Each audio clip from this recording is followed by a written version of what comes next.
Hi, can you quickly introduce yourself?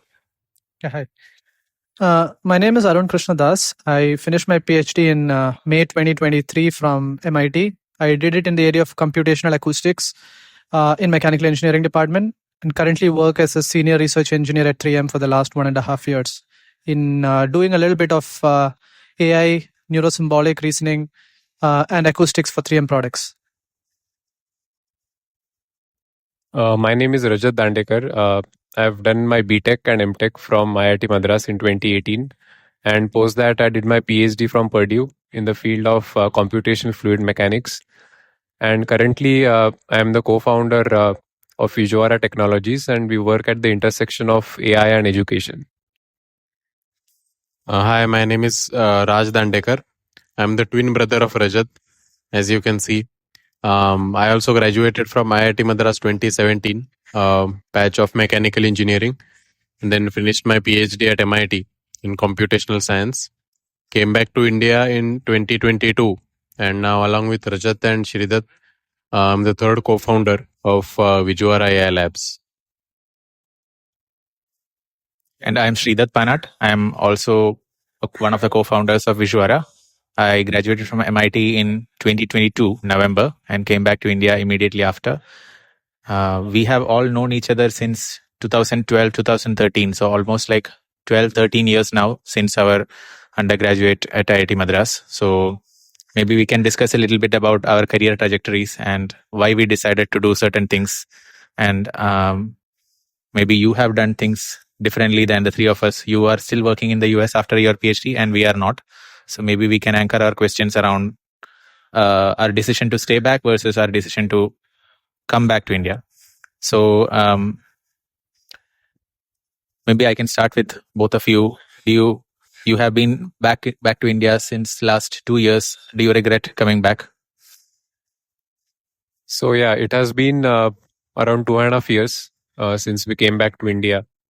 And I would say initially it was a bit of a struggle to get used to like a lot of things. We will discuss about that eventually, but right now we are at a stage where things are going quite smoothly, and there is a sense of satisfaction and peace which is there mentally, and that is like at a very subconscious level. But overall, I would say I don't regret the decision of coming back to India at all. Yeah, I would say the same thing. So regret is not at all an emotion which is there since the last 1.5, 2 years.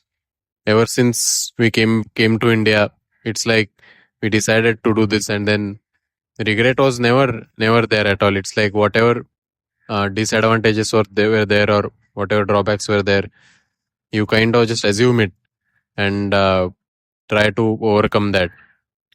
So yeah, among all other feelings, regret never came into my mind at all. What about you? Yeah, I also don't have regrets that, if I were to time travel, I would take a different decision. I don't think so. But of course, there are smaller scale things which I miss, like cleanliness or discipline in the traffic, air quality, maybe better quality food, things like that, which are maybe easier to get in more developed places. But other than that, overall, my decision of coming back to India, I have not regretted. Not only that, I'm probably the happiest in my life right now. So I am absolutely making it work out. So Arun, you are still working in the US. So I have two questions to you. If you had come back to India right after your PhD for maybe doing research or maybe working in a company, whatever it was, would you have regretted it? Plus, now that you are working in the US, let's say you work there for 30, 35 years, and maybe when you are 60 or something, would you regret not taking the decision of, coming back to India? So the first question, yes. So I'm just to give some like numbers and data. I have looked at so I work in a Fortune 100 company, as I mentioned earlier. Similar kind of job in India for a specialized person like me is the area of computational acoustics, which is still respected and stuff in the US. I don't find similar quality of salary here, even if you account for the cost parity and differences. I am able to easily save individually in excess of like roughly $5,000 per month, which is like 4 lakhs per month. This is after you have certain amounts that go into your 401k. That's for your lifetime savings, post retirement, and insurance and all of those things, which are basically necessities in the US. So that kind of tells me it's always going to be a struggle unless I do something like you guys, which is a startup and individual control of what you're doing. Then probably yes, India could work. But and then also my wife works in the area as a data scientist. For her, it may work. I know like Amazon and certain big companies do pay quite a bit. Accounting for the parity differences, you can save quite a bit. But I am like a specialized person, even though I'm like transitioning into certain of these fields right now. So may not be the best fit for me in that sense. And the second question about like staying there for like 30 plus years, would I regret coming back to India? I want to like post it in the form of additional questions. Right now, I'm sure like say 30 years there, that's in excess of close to like individually saving. I would say roughly, my estimates place me like between $5 to $10 million. That's a significant amount of money for like that can like set you on to relax for the rest of your life with your grandkids and stuff. And this is basically me enjoying a pretty relaxed work-life balance and everything. So good quality of life that sets you on a decent path. I know that may or may not be sufficient for certain people who are really ambitious, but for a large section of the population, that's sufficient. And the question I want to pose to you guys is, what about the other things? I'm not regretting this as of this moment. I don't know if I'll regret it in 30 years. But my wife says, so she and I kind of not fight, but debate with each other. She is someone who wants to come back to India. I'm someone who pulls her away from India. And the things she says is like family, food, the fact that food as in Indian food is what we like. So obviously access. Then the ability to get people to help in different contexts that you almost cannot afford in the US. You cannot afford people who will cook food for you at $1,000 per month, because that takes a significant amount of your savings away. And these are things which she says, which are very valuable for her. But things which I say is, we have a puppy. Quality of life with the puppy is better there. Like you said, road and traffic, cleanliness, because I have like allergies and stuff every time I come to India, which I do not experience there, air quality index and stuff. And diversity of thought. This is something which I do not know. Maybe in India with the current generation, ITs and all of those things, it's going to be like possible to have very good diversity of thought. But I have a team where one is from the Middle East, one is from China, one is from the US, one is from India, and many are Americans. That naturally gives diversity of thought from the fact that they're all born and brought up differently. So I wonder whether that I will get here. I enjoy that. Like people who tell things like they had experienced wars in Greece, or people who said that they migrated from China and then experienced a lot of troubles to get their green card in the US. These are discussions which like enrich your overall thought process. So that's like a question I want to ask you guys. Like, how about pros, which my wife said, which I keep countering because she's my wife, I can counter. But the things which I said are like genuine concerns that I have. 5 of those things. Like, what are your thoughts on any of those? Yeah, maybe I can take 1 or 2 of those concerns. Yeah, so with respect to help and support from the closed ones, I would say that is definitely a positive. And how it helps is that, like, let's say as a business, you're going to look for, let's say, a co-working space or many other things that you want to do. There is always a team in India, I feel, that helps you achieve that particular thing. And there is a sense of support that you feel for every decision that you're taking. And another example I can give is that recently we moved to a new apartment, and that whole like the entire logistics of like setting up the furniture and making sure that everything works functionally, then cooking, etc. Because of the people around, that whole process was made so much easier that we could relax and focus on the work and growing our business. And this is something which gives me a lot of peace whenever I'm working. So that is a positive. Regarding the diversity of thought, I definitely understand what you mean, and I I used to interact with people from different nationalities in the US. Here, that is missing to some extent, especially when, let's say, you have employees who are working with you. You cannot be yourself when you are discussing with them. You can discuss about certain things, but you cannot truly express your opinions, because it's like finally your objective is to get work done from those people. So that is something which I feel is missing from office life, that largely it is not like a discussion led environment, but it's more like a top down or a hierarchical environment sometimes, not always.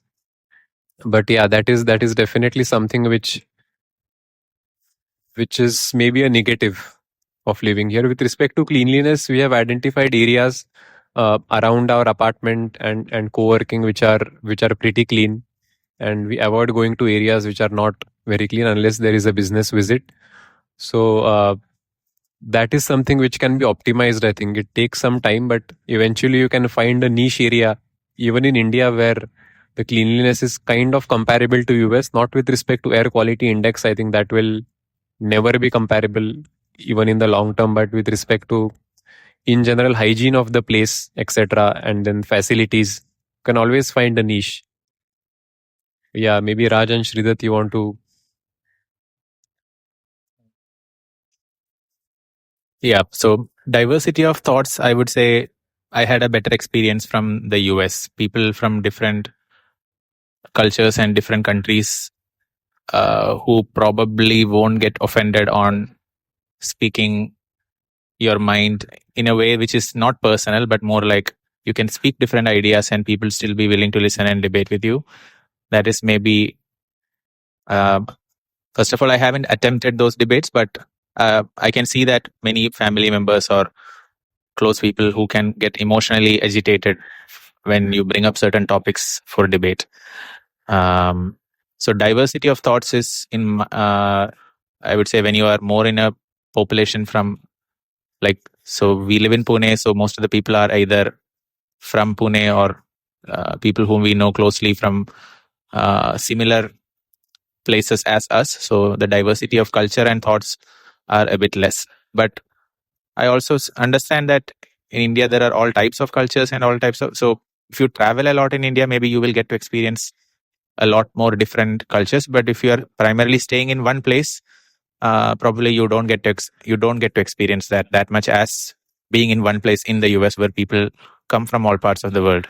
If you are in a city, the thing that bothers me the most is cleanliness and lack of discipline in the traffic.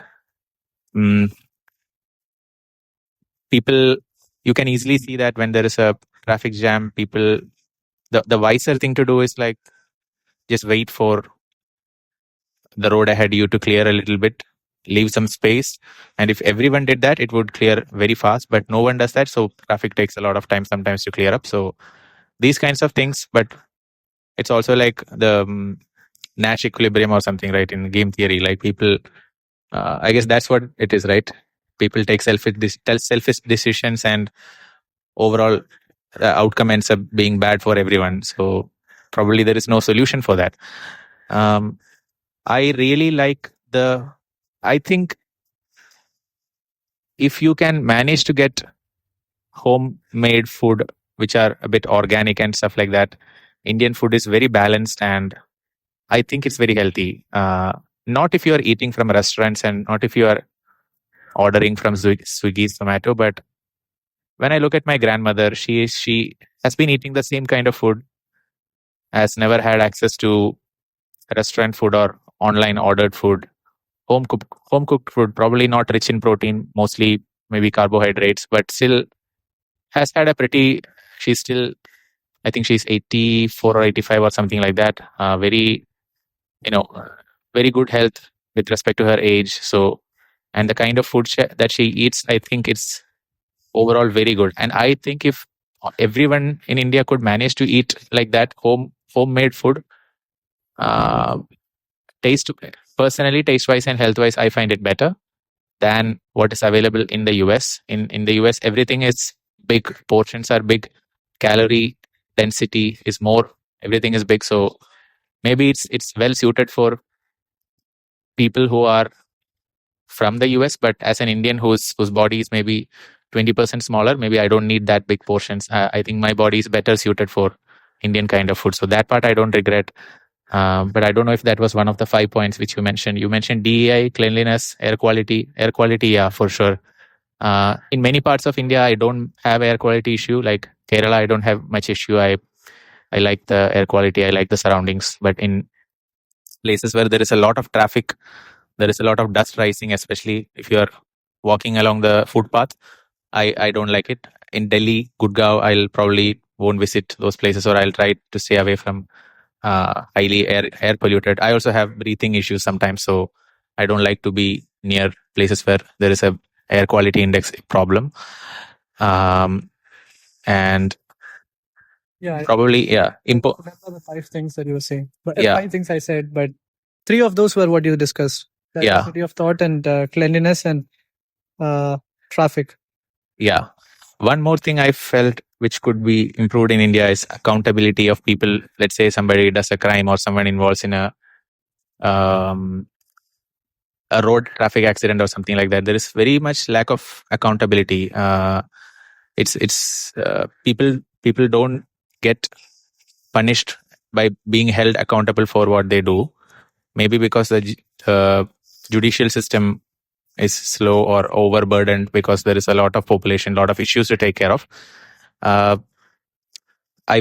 just wishfully thinking if that was better. But yeah, I would agree with most of the issues which you raised as points. To my defense, I would say still those are points which are not the make or break factor in my decision to come back. It was purely based on, I would say, freedom. Like, I don't want to work for someone, and I don't want to play the game of H-1B visa or green card. I don't want to stay at the edge of, always on the edge, thinking that if I lose the job in 60 days, I have to find another job. Otherwise, I'll have to leave. I recently talked to one of my acquaintances who had to leave after his master's because he could not get H-1B visa. I mean, he could not find a job within a certain number of days. I'm sure you also know some friends who probably got laid off and then had to come back by leaving everything behind. So I find that to be like, I find that to be equivalent of treatment like a second-class citizen, which I don't like that much. So although India has a lot of issues, I feel like it gives me a good footing where I won't get deported or I won't get sent away to some other place. If I don't have a job, I can be here. I can take my own time to build things, and it makes me feel like this is my home, and I can be here. I can go to my parents' house or someone else's house. I can stay there. I feel like number of options for me personally is higher here. But if I were an employee in a company, maybe I would have thought US as a better option because of higher pay and rest of the things that come with it. But from the point of view of doing what you want to do by running a startup, to me, India looks more much better. What about you, Raj? Your thoughts? So I agree that there are issues for sure, but in my thinking, it's like you have certain goals, and I'm a very goal-oriented person, and that goal for me is very clear that ultimately after 10 to 15 years, we want to create some sort of an AI institute which would have 5 floors or 10 floors. One floor would be data analysis, one floor would be natural language processing, one would be large language models, one would be AGI, maybe top floor is AGI. So it's like that research lab in India which produces highest quality research, best quality courses and talent from all over the world. Similar to labs like OpenAI, research coming out of Meta, research coming out of NVIDIA. My vision is that why can't India have such type of world-class AI labs which consistently produce high-quality AI research? And now that this has come into limelight a bit more after DeepSeek, and the discussion has started very seriously, like why can't India have their own foundational models? But this is just the tip of the iceberg, I think. If you look at the problem more closely, it's a systemic problem. Indian PhDs go to the US, they work for US companies because of better opportunities. So such type of institutions are not there in India. So to start something like this, we need to contribute from the roots, from the school system, from the college system to the university system. You need to build courses. You need to raise a culture of awareness with respect to research in students, in college students. That's exactly what we are doing, I feel.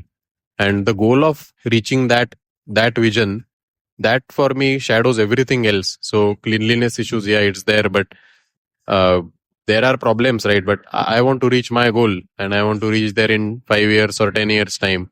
So all these issues are not even in my thought, honestly, because being in India, I can do everything which takes me to that goal. I don't see a need to go to the US or Europe or anywhere else.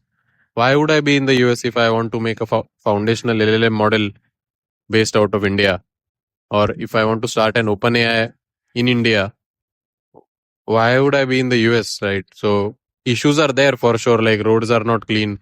Sometimes people are not disciplined, they are not held accountable, as you discussed. But it's like the fire for creating that vision is so high that everything is like very small. Like I don't even see these problems. So I think it's also about vision, right? What you want and where you are right now.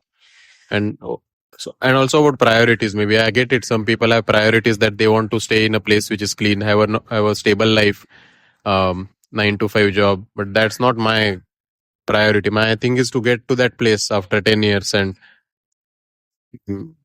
okay, to get there, what's the best thing I could do right now? Vijuvara AI Labs is probably the best thing I could do right now. We are doing it. So there are issues, but I don't think about them at all.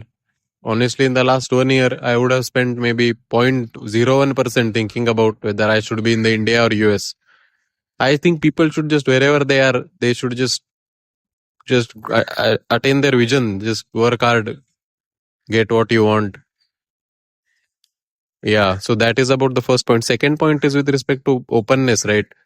That I've experienced actually, because if you look with respect to marriage right now, in Indian culture, you are expected to marry at a certain age, and I am also feeling that pressure at this moment, honestly, where the society just bends you into their will.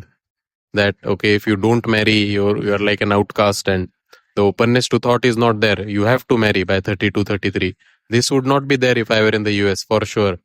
But it's not a make or break point. I can deal with my family who's putting this pressure, and I can convince them. I can be in the system and deal with these points. But I've also faced a similar situation in Boston when someone told me to go back to Egypt. And that when I heard that is something I cannot deal with. It feels like you are not welcome in this country, right? Whereas here people say things more out of a sense of care, like you get married because it's a good thing for you. But in the US, they say it more out of a sense of like, okay, you leave this country. And I've faced this 1 or 2 times, not more. But even if you hear this once or twice, you feel like, what am I doing here? Why don't I be with my own people, right? So openness is there. In my lab also, there are people from Morocco, people from Europe, India, Korea, China. Great conversations, great perspectives. But overall, you feel like you're living in a country where you're not welcome. And I know other of my friends, when they hear these things, they just leave it. And 99.5% of their life is fine. But that 0.5% I was not able to forget. And that I think it's like, yeah.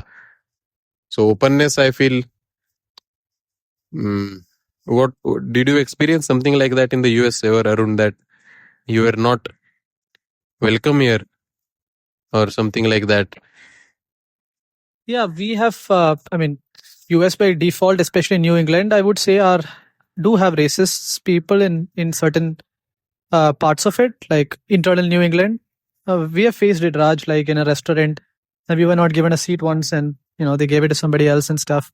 So I'm not denying that, but like I don't experience it most of the time. And then there's also another segment of certain blue states, like Minnesota and and Massachusetts also blue in at least Boston area. When I mean blue, I mean like Democrats versus conservative Republicans. So I have my current company where I have like really good support from people who want genuinely to get me a green card. They're willing to write letters, even from really high level, like executive vice presidents and CTO, and almost like. So I feel like they value the immigrants, at least the intelligent, educated folks working in Fortune 100 companies, which then makes you feel welcome in that way. But like Sridhar said, yes, I think about the fact that I have an H-1B visa appointment coming in a month. Whether if it could go south when I may not be able to go back to the US. I have my family there, like right now, my wife and my puppy and stuff. Does that cause stress? Yeah, sure it does. But I'm pretty sure like the people who are watching this video, 95% would probably be closer to me than to Raj in terms of having a vision or a focus that basically occludes all of these things that you're noticing in front of you and just go towards your vision. Like for me personally, I like my projects, but I also think about all of these other things. And the fact that this will enable me to have a good salary and a good savings 30 years from now. So I'm thinking all of those things. I'm not like so vision focused that I can ignore all of those things, which is why on a day-to-day basis, US still works for me because the pros outweigh the cons. But for some people like Raj, the cons outweigh the pros. So I don't think there's like a correct solution to everything. I'm pretty sure my wife is not exactly happy every day in the US. One of the main reasons she says, and which I can like, maybe something we haven't spoken so far, is the social circle. US is obviously very well known that everybody minds their own business. So you don't know who's staying next to you or you don't know who's sitting next to you. But like my closest friends are on this bench, for example, like we come on a trip every time we come here. My wife misses her friends who are also from India. So the lack of a social circle is sometimes one singular factor. People just come back. May not necessarily say family. So for her, that's a real big con. But data also shows that. I don't know if I'm supposed to say this, but if I come back, it's also like, especially with 2 states and everything, there could be more societal and family issues if I come back to India. Data shows that as well. So I will pull her back because of that. But that's something we haven't discussed, and you guys can add in the social circle and racism components, which you will not necessarily face in India because most people are Indians. But if you can ignore that 5% as I do, or not even 5%, it's probably like, let's say I face 5 experiences in 8 years. So you can compute the probability. Okay. I think we discussed about this one topic quite a bit. Maybe we can talk a little bit about money. Money and social status, maybe, because I know many people who go to the US because it elevates their social status, and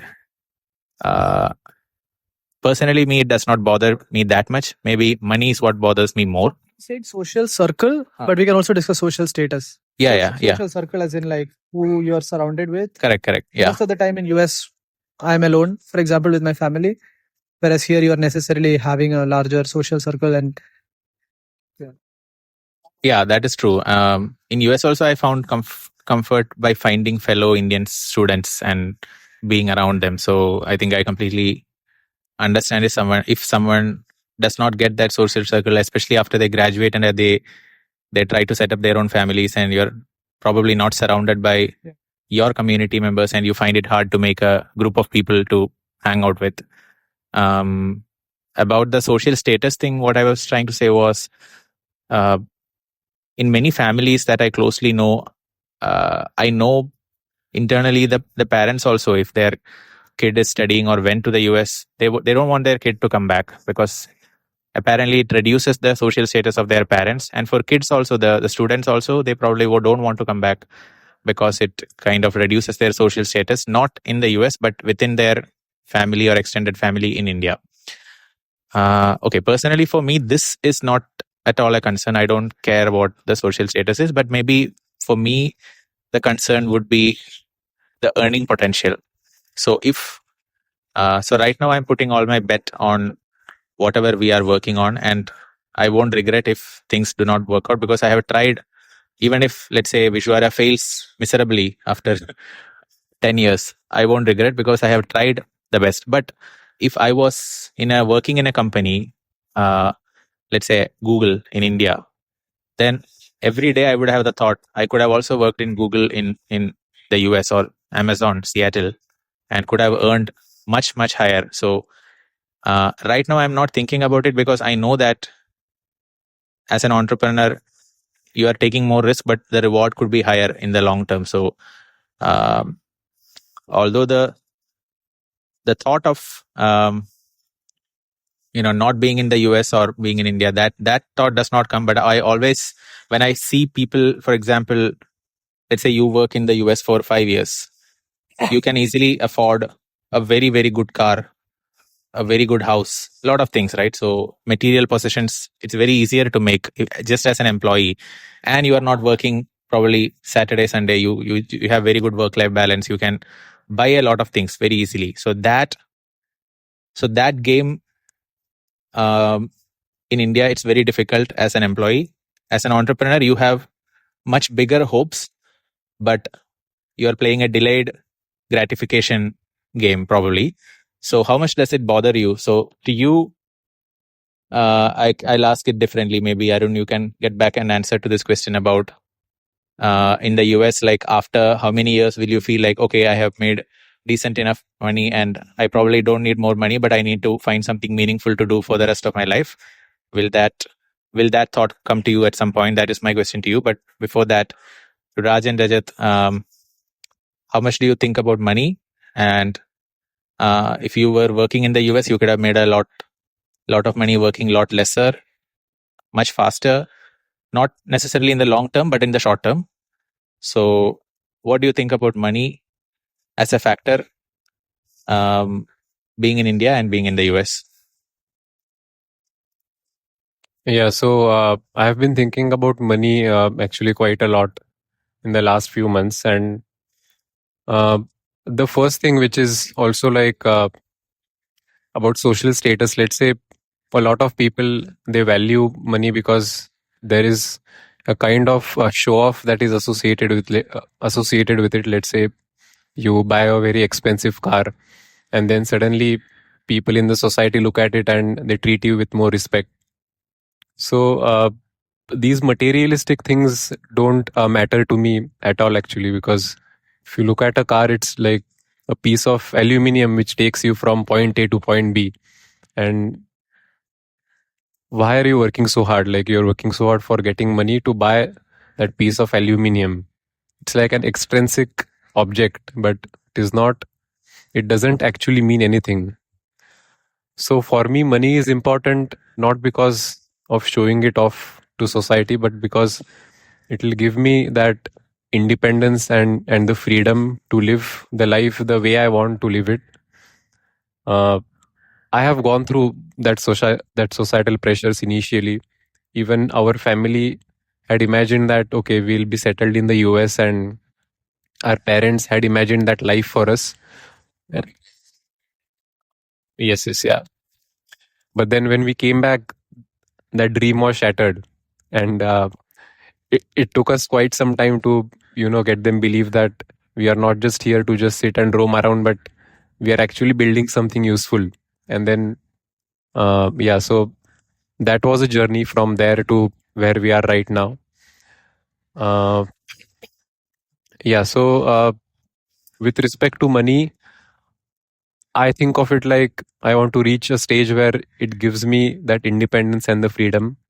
And I also want to be at a stage where I have a lot of money, like not just so you can get independence even if you have, let's say, tens of millions of dollars, right? But then there is one level which exists above that, which is something which I desire. I still exactly don't know why I'm desiring that, because there are multiple brackets, and even in those lower brackets you can get the independence and freedom that I want. But I somehow desire to be in the topmost bracket.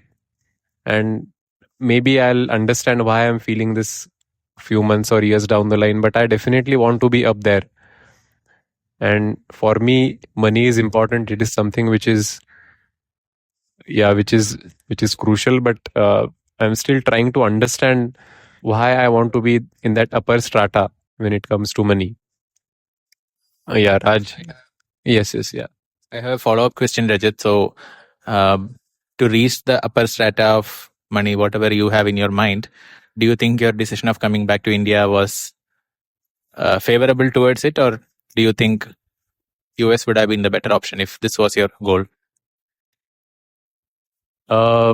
Yeah, so I feel that if you are creating something which is valuable to clients and which is truly helping someone, people will be willing to pay you money for that service or product, which is independent of the region where you are living in.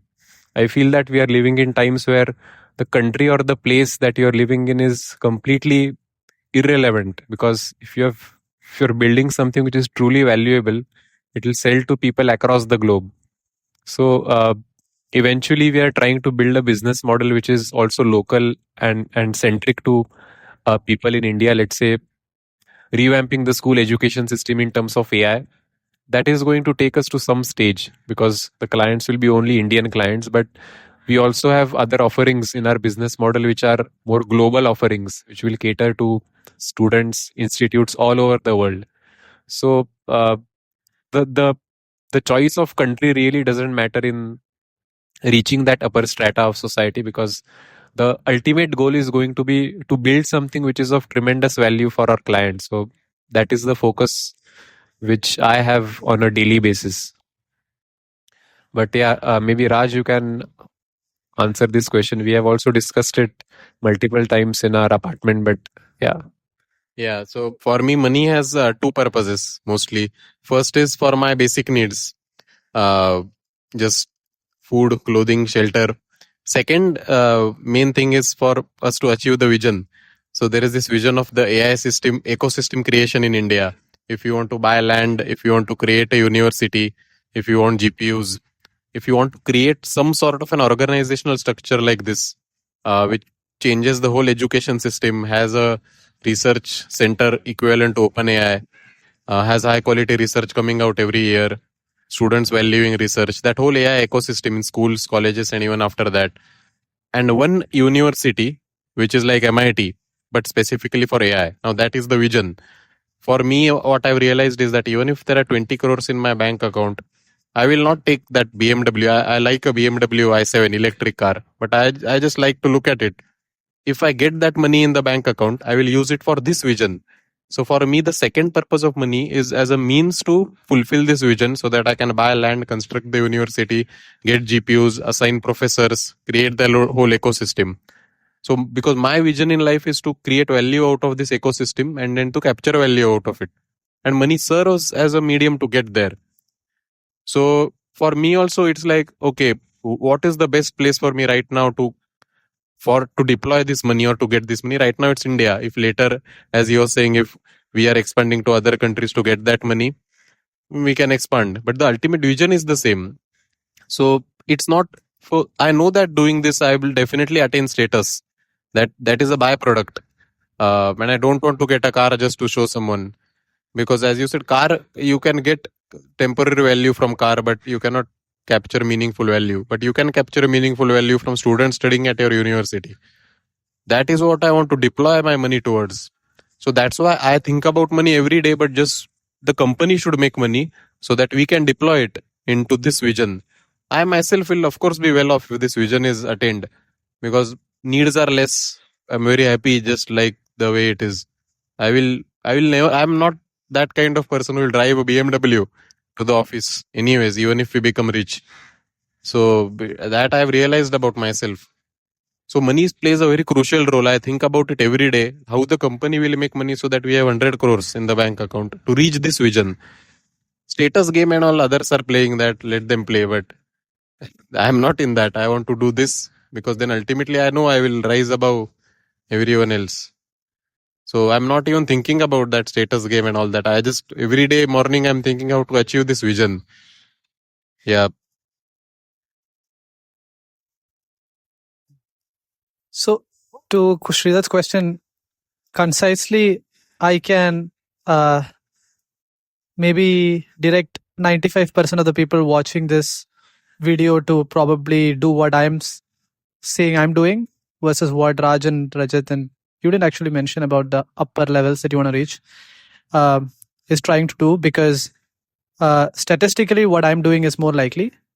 So even if the 100% of the people watching this video want to do what Raj and Rajat are trying to do, they're not going to get there. Statistically, you're not going to get there. So I am saying that I'm saving 5K. I have whatever amount in my bank already by age of 30, and it's going to accumulate, it's going to compound, it's going to get between 5 and 10, investing in okay stocks. This is what is statistically a successful life, when you are not aiming for extremely successful things that you want to do. Now, for example, Jensen Huang has said that startup makers are naive. They have to be naive, because if you play by stats, no one will ever take a startup, because 99% of startups fail. So completely understand your vision and you guys should go for it. But the likelihood of success at this point, when I define success my way, is higher for me. That's the stats. Now, the second question is, this naturally affords me like other things. I want a semi-hybrid car driving around US, not because I'm like looking for status or anything. I just like driving cars and I just want to drive a car. Really couldn't care less what other people are thinking that I'm affording a car, just because I like it. So whatever I want and what my wife wants and what my puppy wants, I'm able to afford very easily, and still have enough amount of savings in the bank. Like I test my puppy goes to the vet almost every other week, and my wife does, we do trips to South America every few months, and then still we save whatever decent amount of money, and still we are on track to save quite a bit. We will get a house soon enough. We already have a car. So I'm just saying that it looks like, if I'm not having that extreme vision to achieve extreme success, but I'm still reasonably ambitious to attain decent amounts of things. Like if I'm working at 3M for the next 20 years, I do want to reach a highest level that 3M affords for their research employees, which is T7, which is very, very less likely for people. It's 5%. I do want to get there, but that's still statistically 5% is much higher than 0.1% or whatever that startups will have. It's not to deter anybody. I'm just saying numbers here for the purpose of that. So in that way, I feel comfortable with what I have right now. But if I'm having a startup, I have a different vision from Raj, right? I want to start up in the mental health space, and I will not come to a country where mental health is to a large extent still taboo, still better than 10 years before. But I know companies which are doing it. I won't mention the companies, but I know how their startup founders have written that they went to companies and the people were refusing to use their service, because using their service meant that they had to agree that something was wrong in terms of mental health, which they didn't want to do. That is such an outdated outlook that I wouldn't even entertain those kind of interactions when I care so much about mental health. So that kind of moves India away from the benchmarks of things that I would aim for that. So anyways. The mental health startup. So let's say I agree that in India, the awareness with respect to mental health is not that high. But what if you are the person who creates that awareness through your company in India? There are two options, right? You can start where it's better and proliferate quickly there. In India, it's not good, I agree, but it's better than our parents for sure. People are talking about it. Almost in our circles, at least, almost everyone talks about it. So it's better 15 years back, and it's going to maybe get better 30 years later. And people like you might play that transformation role. I think there is a scope for one major mental health startup in India, which will reform things, do things. So let's say, what if between these two options, how do you choose where you want to direct the efforts into? Because this is also quite impactful, right? You will get to be at the forefront of the awareness revolution in India.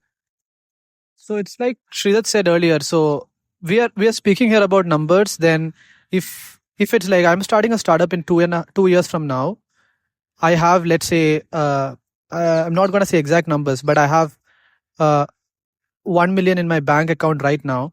I'm basically making a bet, something similar to you guys. My wife likes India already. the AI agents is a very, very good game to play for the mental health startup space. There's lots that you could do with even like very few employees right now. And we have certain visions of getting a network in the US and coming to India to make it work. But you're playing a game where you have 1 million in your account, you're going to use some of it, and there is a 1% chance that you will succeed. Making away with the other game, which is like continue to stay in the US for another 20 years and like 100% chance that you will make it into 10 to 20 million combined with my wife. So that's a very risky game that you need to actually try to like write out. Now Raj said you have vision and stuff, and yeah, obviously if you can like somehow feel that urge in you that this is what your life stands for, go for it. Money is like secondary, it doesn't really matter. But if you're not able to do that, then you have to do like data-based decision instead of opinion-based decision. And then it becomes really hard to justify coming back and doing this in India versus continuing to play the safe game in the US. That's like my thought.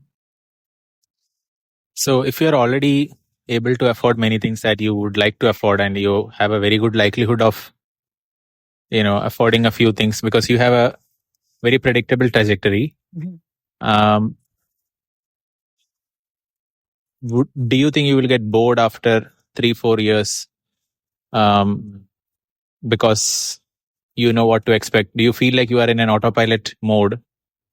And do you think you want to take control of, I guess more than control. So during my PhD, at some point I felt like I'm in an autopilot mode and I wanted to get out of it. So what I mean by that is, by third year, I felt like, okay, I'll finish my PhD. I'll apply for a job, H-1B visa, green card, citizenship. So that is what I mean by autopilot. Like every step is kind of predefined and you know exactly what to do. It's just about figuring out how to do it. So you talk to seniors or whoever who have done it, and then you just play the game. It's like a predefined game, and you just need to go from A to B to C and ascend the levels. So do you think the current game that we are playing is maybe it is a game for people who have done it, but at least for me, since I don't have the experience and I haven't seen many people do it, to me it's still like an uncertain thing. It's not like a predefined game where I know where I'm going next. I just need to figure out how to do it. It's not exactly like that. But in your case, do you think you will get bored? I sometimes feel bored at work currently as well, but it's like always going to change, right? Dynamic nature of your work is obviously much more than mine. But so a couple of years later, kids will come into the picture. That's one dynamicity. Then you will change your job into like from technical individual contributor to managing a group of people, then managing a bigger group of people, and then still individually contributing. So those dynamic stuff will come, and I think that will keep you engaged to some extent. And that's what I'm counting on, like if I'm doing this. But I also genuinely want to do something for the mental health because I've struggled a lot with it. And I feel like that's one purpose that I need to fulfill. But then it's not, like I said, a simple thing that you could take very quickly, at least for me. But to directly answer your question, it's less dynamic than you guys, but there's still a lot of uncertainties I feel that will come along the way as I keep going from a T3 to T4 to whatever, if I continue at 3M, for example. And that will, I hope, be sufficient to keep me on my foot every day to continue to like be interested in my work. Yeah, just something unrelated, but there is just one discussion I had with someone around like 2 years back when I came back to India. So this lady was a mother of 2, and she also had come back to India around 5 years back. And I was asking her, how has your experience been, etc. And then she had this interesting line where she said that she wants to raise her kids in India because in India you get to learn how to navigate yourself in chaos. So if you look at in every single way, like every hurdle we have faced in life, there has always been a lot of competition, and the system inherently has a lot of chaos and uncertainty. And if you want to get something, you need to pass a lot of people and pass a lot of hurdles to get that. So just a simple example, let's say we visited this monument called Ashwadham, right? In Delhi, Akshardham, and it was a beautiful monument, and we were so excited to see it. But there was such a big queue that it took us 3 hours to get inside. And then after that, we had a good time. But then just the barrier that you have to cross to get to that stage was huge. And that barrier is seen not just in seeing monuments, but also in other places where you have to pass competitive exams or even get anything which is of value. And then she was of the opinion that she wants to raise her kids in this chaos, because those learnings they can utilize later in life, even if they go abroad, that they have learned to handle the most complex, chaotic system. And then all other systems that they are going to see are going to be simpler than that. So that that was something interesting. And uh, I'm also thinking, like, I understand the chaos which she said, but I'm interested to know your opinion also about raising kids, since you mentioned about kids as a certainty in a few years. What are your opinions about raising kids in like different countries? So I had a yeah, we'll wrap it up. So there's like one thing to follow up on this. So competition, you mentioned competition. Is it a pro or a con according to what you guys think? Because to me, competition is a con because it kills the value of the actual learning. At least that's how I view it. But at the same time, India has a lot of pros for the way people are raised, like how you are taught to respect elders and how you're taught to behave and stuff, which is different in the US. But at the same time, in US, your kid can actually, your boy kid can actually bring a boy and you will accept it. Like LGBTQ, for example. I don't believe this happens in India. Now that's a different. So it's very hard to say like what is the right way to bring up a kid or what you want for your next generation. So honestly, I don't know the answer to this because everyone will have their own. But yeah, that's whatever you guys. What is like the one thing you feel is most important for your next generation, and does that exist in the US or in India? One thing that is important for everyone is feeling respected, maybe. And I think maybe it exists better in the US. People generally show you respect, at least in their gestures. I don't know how they do it, whether they respect internally or not. And that is important, like small gestures where you respect the existence of the other person irrespective of whatever their personal preferences are. So from that point of view, I think, and I also think it is very highly likely that let's say if we have kids, they might go to other countries. It's very likely, and probably we can do nothing to prevent it, or nor do I wish to prevent it, whatever they want to do. But it's very likely that might happen. So even if I wanted to raise a child, I can only probably do it till they are 18 or something, till they are studying in undergrad, and maybe they can go to wherever they want to if they want to study undergrad in the US or somewhere else. But many people make this statement about they are long on India, like they have a very high hope about India in the long term. So that statement I agree with a lot. I think India might grow a lot in the next 30 years, and I really want to be at the forefront of that growth, and I want to contribute to it, not out of patriotism or anything, but out of selfish desire to add value to a place, something like that. So I really think a lot of people are now building things in India, contributing to its growth, and I also want to be part of that story. And when I look back, when I'm 60 or something, creating maybe 20,000 jobs, 50,000 jobs, something like that, and having created a organization that delivers a lot of value, that runs itself, which lives 2 generations even after I am gone. If I can do something like that, I would prefer it to be done in India than anywhere else. So I would say that is keeping me very optimistic about India, irrespective of all the issues that I may have been facing here. So that's my last 2 cents. Yeah, I think we can. Yeah, can wrap it up, guys. Yes. Thank you so much. Thank you so much, everyone. Yes. Bye. Very long.